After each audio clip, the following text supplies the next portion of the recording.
I guess it was only a matter of time before they started to try to make me like Mirajo.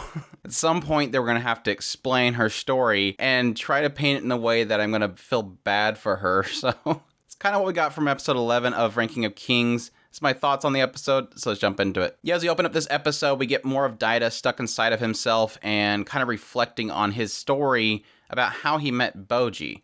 At some point, well, not how he met him, but he grew up with him. But anyways, at some point, Healing kind of let Daida know that because Bojji has these difficulties that he's facing with his inability to hear and everything, that Daida should protect him. That because Bojji's weaker, he should do everything he can in order to protect him. And it also kind of highlights this point in which Bojji gives Daida the mirror that has Mirajo in it. And this would be pretty much the start of everything.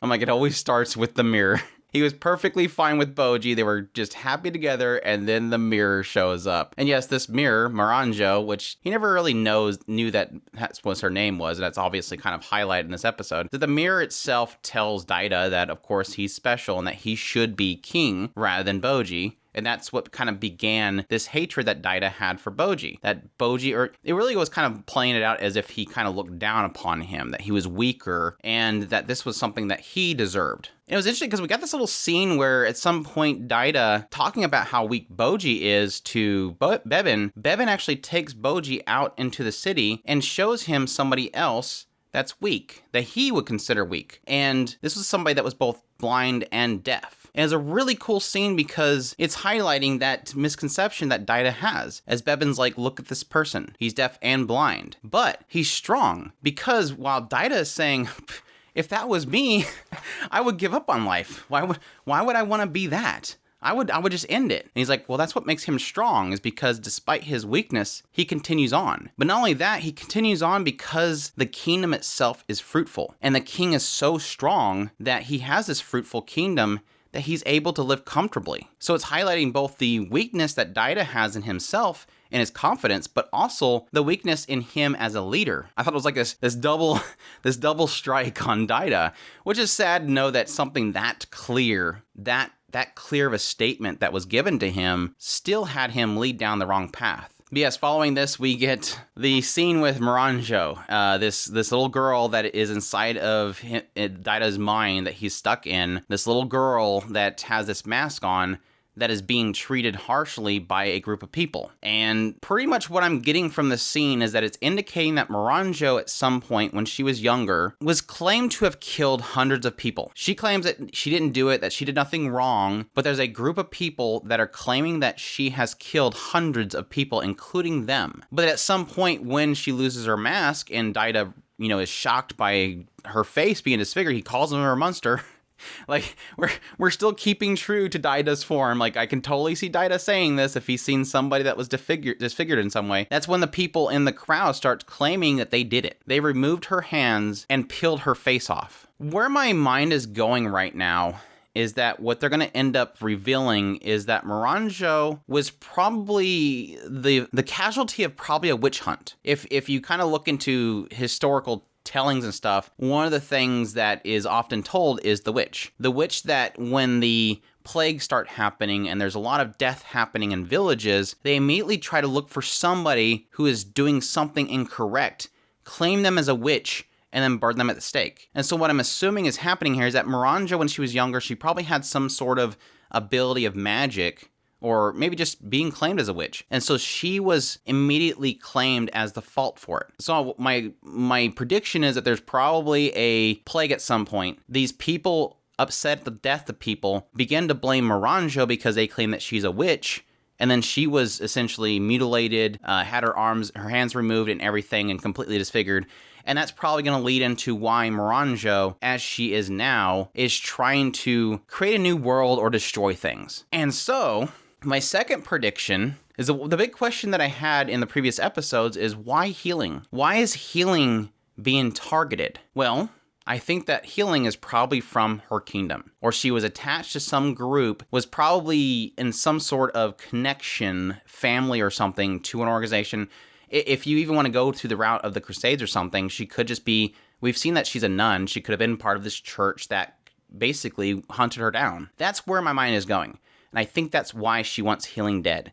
is because healing was somehow attached to that. And in some sort of agreement that she had when she was with Bose was, I will do this for you, but she will kill this group, which included healing, and healing is not dead yet, or just healing in general. Like, she is this one person that was a part of it that she wants dead. Of course, what's probably going to end up coming from this is there's going to be some sort of connection that we'll find out that healing was, yes, part of this group, but healing was a friend of her or something like that. There's going to be some sort of connection between Mirajo and healing that's more personable than that, because this writer has a habit of flipping things on its head. But like I said before, I think this is really starting to try to put Mirajo in more of a sympathetic position, that something was really terribly done to her, probably not her fault, because I don't think that's going to be her fault. I at this point, I don't think that the deaths of these people that she's being haunted by was her fault. Yeah, there could have been something that she was working on that went bad and maybe caused the death, but I think based on her saying that she didn't do anything wrong and she's sorrowful and she's being bullied, that she probably had nothing to do with it, because it's trying to paint that picture already that she's not really a bad person. But yes, in this whole thing, Daida ends up fighting back and protecting her, and then claiming that he will essentially help her get out of there and get them to safety. And that's when she starts talking about how he smells familiar, that he smells like Bose. But at the same time, she claims that his father can't be Bose because Bose doesn't have any children. So again, I think it's trying to, that specific version of Mirajo is the younger version before Bose had children. Well, as to, here's the big struggle I'm having right now is, why is this image of Mirajo inside of there? Because their assumption is that we're inside of Daida's body, and that he's stuck inside of himself as Bose has taken control. So this makes me more think that there's a possibility that this is the image of Mirajo that is in Bose's mind. This younger self that he maybe protected at some point, and so Daida's technically within the side of Bose, not necessarily himself. Because I don't necessarily see there being some kind of connection that would put a younger Mirajo inside of Daida's mind. Which could end up turning into some really interesting things. That could Daida end up seeing the full story of Bose through these images inside of his mind. But yeah, that kind of just opened a huge can of worms. So moving on, we get a brief moment where we find out about this person that we seen at the very end of the last episode. His name is Oken, commander of the Order of the Underworld, or the Sword King of the Underworld. It's this guy that has incredible skill, some unique abilities, and he has been freed. As Mirajo has gone to the underworld, she has freed, I think it was 4 or 5 different criminals, including him, and Desher knows it immediately, and he rushes in there and finds this empty cell. But he claims that we have to find these people immediately. They're already at the surface, and so he needs to get his commander and everybody in check to go immediately to go track them down. And this is interesting because when they started bringing up this, I immediately thought, like, okay, so here's what's going to play out. I'm thinking in my mind, here's what's going to play out. You're going to have this connection, which sure enough, the captain immediately goes to Bojji, who's just about to leave Desper, and they're going to head off to this gateway because Desher knows that's where he's going. But no, instead of going to the gate, because my thought process was going to be, because just before then they had Domos talk about how Bose told him that a big event's going to happen, and that's the point in which he's going to need to shut down the gate. So I'm like, okay, the event's going to be when Mirajo takes these people out of this gate. He's then going to realize that's the event and destroy the gate, thus preventing Bojji to come through. I'm like, if they did that, then I'm going to be right back to, I don't understand Bose. I'm going to be right, because that was the whole thing. Like the whole aspect of Bose sneaking these messages to people was my last hope for Bose. And so I'm like, please don't do that. And sure enough, they didn't. So I'm still in the Bose is going according to what Mirajo wants, because he can't fight back right now. But that whole side pretty much left Bose as Daida being held captive by all these enemies, which I'm guessing is completely an act. It's just a big act in order to probably draw out. And now here's my question. It's obviously an act that's probably to bring healing in, because that's what Mirajo was waiting for. He's like, you came back. But I think it's probably also because there's a side of me that wonders if Mirajo's trying to draw out Desher. Because obviously Desher's reacting to this. He's seizing the moment to come in because he knows the Civil War is happening. And so she possibly is drawing in Desher because she wants to take over the underworld as well. That's my big question mark at the moment. But no, it didn't spare much time at all. I'm like, okay, I guess next episode we'll have possibly. But no, Bojji's already out. Like, Bojji's already on the surface again. I'm like, whoa, okay, this is moving quick. Like, Bojji is almost to the kingdom already. I didn't really think that we were going to have him come back home that fast. Now, granted, he could end up running into something before he gets there, or something could end up happening at the kingdom and there's nothing for him to come home to. But they're really progressing this a lot quicker than I thought it would. We'd had a really nice scene with Desper before then, though, I forgot about. I really did love this kind of, this final conversation between Desper and Bojji, as kind of Desper's making him realize that his strengths are in the fact that he does not have strength. Because he lacks strength, he's experienced so many things that others do not, and that is a kind of a special thing about him that he should cherish. So I thought that was a really nice little final message there before, again, he ends up running off with the captain. The captain seems very struggling with this too, as they're kind of marching out to the kingdom to Bose. Obviously, he's told by Desher to use this as an opportunity to seize the kingdom, to take over kingdom of Bose, and he doesn't like that. He's obviously noting that he's got Bojji with him. I don't think that Desher told him to bring Bojji.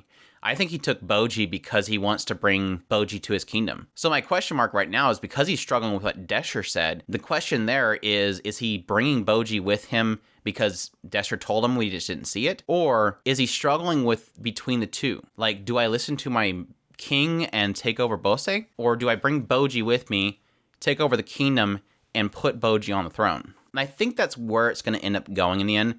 Unless, unfortunately, something happens to the captain. I hope nothing happens to the captain. I really like him at this point. But it does kind of give a little bit more clarity as well between the conversation between the captain, those thugs at the bar, and Desper, as they probably at that point told him that there's this thing happening with the kingdom of Bose, and that this might be coming up. Yeah, and the last thing that we had in this episode was a brief moment to see, I guess, why Appius is serving Mirajo. We went back to that same scene where he's fighting the griffins, and Mirajo's on this kind of throne in this under area, and it really did have her playing into the aspect of why you have these reservations, why don't you have confidence in yourself, and it was really appealing to him using her own body, because she's like, look at me, most of me is kind of fabricated. I've fabricated so many parts about my body, and even my smile is stiff. But you have like this limitless potential, and that you should seize on it and have that confidence in yourself. So it was playing a little bit into why Appius would actually care to serve Mirajo as much as he does, which does bother me, because that means that in the coming battle, we're going to have essentially Bojji, the captain, his guard, which are really powerful guys. I mean, they've already pretty much stated that these soldiers of the underworld are like the strongest, because they go out there and take these really bad people back to the underworld. But then you also have Bebin, possibly Domas. I'm still up in the air on Domas. Hakuro versus these 4 or 5 really powerful criminals. They've really been kind of speaking up. Appius and possibly Bose as Daida. I really don't know. I'm assuming that Daida is going to be on that side, because he's not going to work against Mirajo. So it's going to be a rough fight. Oh, I guess also have Dorsch. Dorsch and healing will come in as well. So I just foresee this next episode is going to be really brutal. I am really curious at this point just how dark this writer will get. I mean, technically at this point, we've had a lot of fights and no real death. I mean, Bebin got saved. Dorsch got saved. Healing was rescued. I just don't know how bad they're going to get with all this stuff. So we'll see. And I think this next episode is going to be very telling. And it just so happens to be the mid-core point. And usually with mid-cores, things get crazy. So we'll see. I really do hope that things go well. But we don't know yet. I don't know how dark this writer gets, so we'll have to see. Hope you guys enjoyed my impressions of this episode. Just a lot to really kind of dive into, some theories really kind of springing from this episode. But I hope you guys enjoyed. Let me know down in the comments down below what your thoughts are. Hit that like button if you like this video. Subscribe if you haven't already. Share the video if you can. Support us on Patreon or through the tips link in the description below. Definitely appreciate everybody that does. And y'all take care.